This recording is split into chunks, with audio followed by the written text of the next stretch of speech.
straight answers from me. What else? Who wants to share some love? What do you think about the way I've used these terms tonight? They're different, aren't they? Than you're usually thinking about. That doesn't make them right or wrong.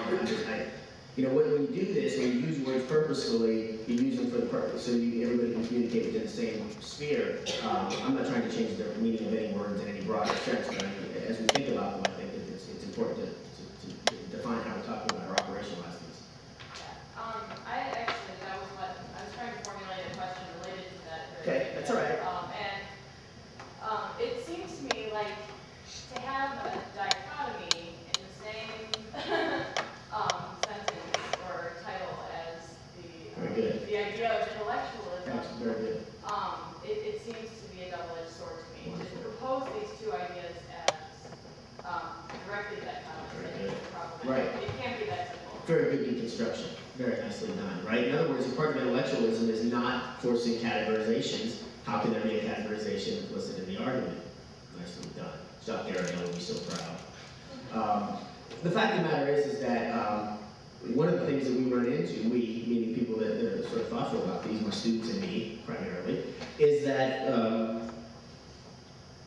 we fight against how we want to be thinking and how we are thinking. And so how do we move to a more sophisticated place without moving through where we tend to be? And so I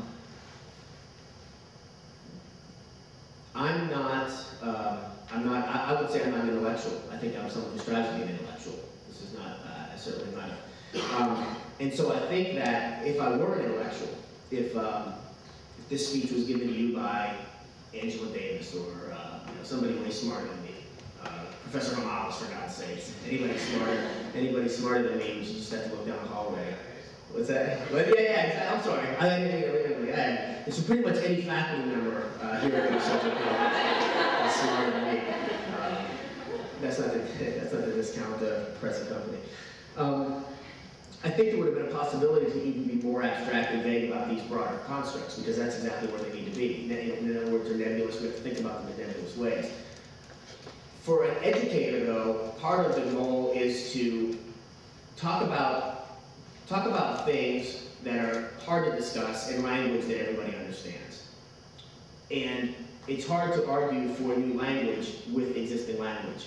We have this all the time, the constraints of language. You ought to know about this, right? And debaters and so forth. So I said at the outset I wasn't going to be intentionally highfalutin and grandiose. Certainly, I could have written a lecture like that. Certainly, I could have spoken to you for 55 minutes and took your questions afterwards. But part of what you just described is what I was thinking. How am I going to lecture on a Freirean notion of students as centers of education while I talk for 55 straight minutes? You understand? And so, yesterday, about 4 o'clock, I started to think that I was ripping you guys off then. You invite me here to do this lecture, and I stopped 35 minutes in. On the other hand, if you think about your high school experiences, how important democracy was in the rhetoric of high school teachers, administrators, and so forth, who would only let you go to your lockers after certain periods, and only chew gum when you were in certain parts of the school, right? And again, that's not to be critical. I don't teach in high school because I could not handle that. I would not want to be a teacher of me when I was in high school. Bad news. But what I'm trying to point out is the contradiction is that we talk about democracy while we're opposing authoritarianism. We talk about democracy in a lecture format, hierarchical lecture format. It was very trendy when I was an undergraduate to sit in circles in classes. We still do this sometimes, right? But at the time, it was, the pedagogical question was about philosophy versus methodology. And so the philosophy was you sit in a circle because everybody's equal, there's an exchange of ideas. And so a lot of professors felt, well, once we're in a circle, hey, it's democracy. I got lectured at in so many circles, I can't tell you. The physical setup of the room is only one part of it, and there has to be an open and true discussion that goes on. There's a place for lecturing, there's no question, and I don't have a problem. I lecture a lot in my intro class, for instance. I think that's an important baseline to set often, even though I encourage discussion interspersed with that. But I think that for educators, it's very difficult to let go of the power. Because when I put you in charge, I'm kind of screwed, right? I don't know what's going to happen. But if I have 55 minutes planned, nothing's going to throw me off. And I'm going to look really smart. And nothing's going to happen to make me look dumb. Like you asking me a question I don't know, which is a lot of the time. My notebook's always scribbled with things I have to go look up and then email everybody at the end of the class and know what the answer is. That's how it goes. We all found out the answer that way. Good. Very nice job. Very cool. Thank you. Kim? Do you feel like you've gotten more comfortable with letting go of that power as you've been teaching for a longer amount of time? And secondly, I'm also wondering if, in a system where grades are given by professors, if intellectualism is ever really possible. Very excellent questions. The answer to your first one is, I'm more comfortable being uncomfortable. Right? In other words, I'm not ever comfortable in front of a class when I don't know exactly what's going to happen. I, like all social people, have a fear of being judged, a fear of not being liked. And this is not a joke, I generally don't read my course evaluations until months after I get them. I carry them around in my backpack, waiting for that perfect moment. Because if I'm happy, I don't want them to ruin my day. If I'm sad, I don't need that. Right?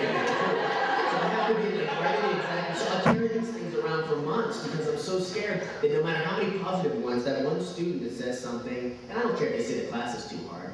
You know what? Shut up. No, really, I'm worried about patterns, but I also worry about one or two students. I mean, I feel like a failure if everybody doesn't get an A, because I know it's not all my fault, but I'm responsible for the B or for the C. Not completely, but partly. I wasn't able, even if I wasn't able to motivate enough, right? Or I wasn't able to interest enough. And that's a lot of pressure. So I've become more comfortable with allowing myself to be uncomfortable in that position. So that's one answer. The second thing is with the grades, and I think it's a great point.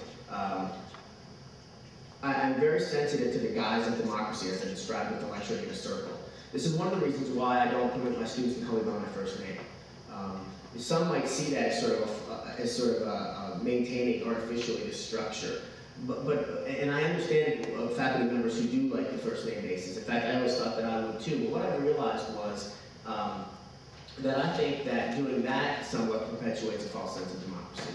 Because students, especially younger students who aren't quite as mature, aren't always able to sort of say, well, I call this person by the first name, we're like buddies, and then I got a D. Like, how does that work? So, you know, I think it works for lots of people. I think it works in different areas, in different disciplines, more than others. Those that are more hands-on, those are more mentorship type, particularly thinking about some of the fine arts. And other people are comfortable with it, but I think that, in a sense, that continually reminds folks that as much as I may care what you think, I'm still going to have to give you a grade at the end of the thing. Part of my job is to evaluate your performance. As much as I'd like to just sit down with you and learn, sit on rocks, right? Socrates or something. But I can't. I mean, I do that to the greatest extent possible. And in some ways, I used to joke that if anybody finds me out, all of us out, we're in trouble because we got a job where we're getting paid to learn every day. And y'all are paying big bucks. And I'm getting not very much of that, but I'm getting something.